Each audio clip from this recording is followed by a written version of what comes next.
One American soldier that may have walked away from his post. Critics asking if the U.S. just made a very bad deal. Even the president saying there's a chance that these detainees will go back to violence against Americans.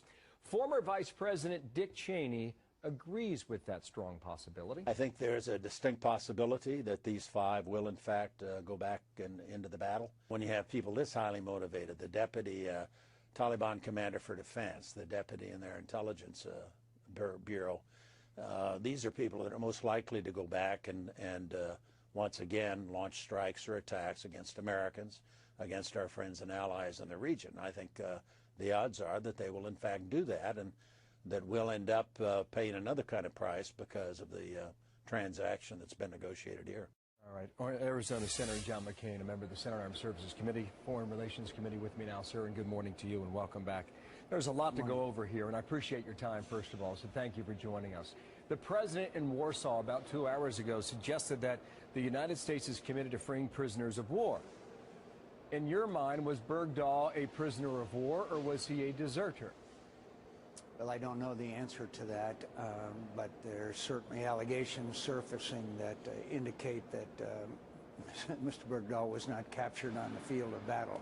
But I think the fundamental point here is that, in my friend Lindsey Graham's words, this is the Taliban dream team that they've just released. Mullah Omar now has his cabinet restored. These are the worst of the worst, the hardest of the hardest. Some of them are wanted for war crimes, responsible in at least one case for the deaths of thousands of Shiite Muslims. They were judged and appraised at Guantanamo on a periodic basis, and each time unanimously viewed as such high risk that they could not be released or sent back to any other country. I can't tell you how dangerous these people are.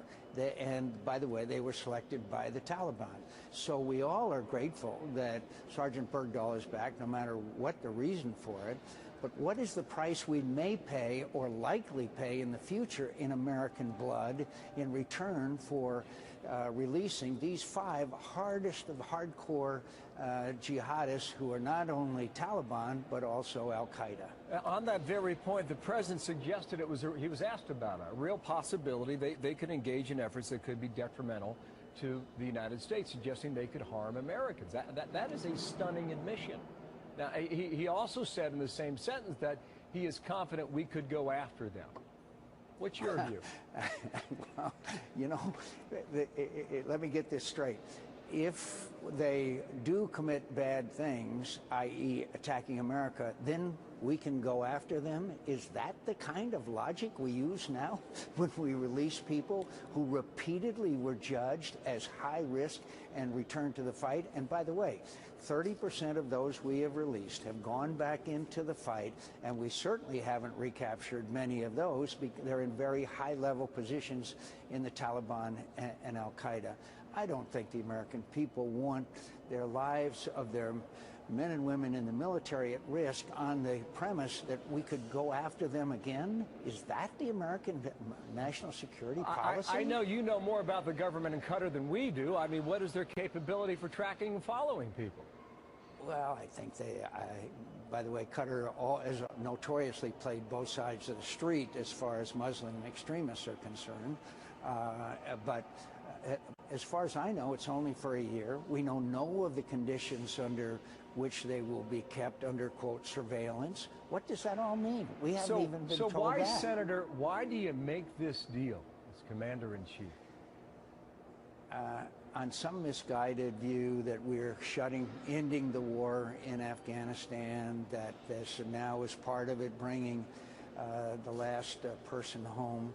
But, you know, the president may be ending the war in Afghanistan, but the Taliban and Al-Qaeda are not ending the war in Afghanistan. That's what's so incredibly bizarre about this whole premise. We are bringing our people all the way home and leaving Afghanistan to the tender mercies of the Taliban and Al-Qaeda.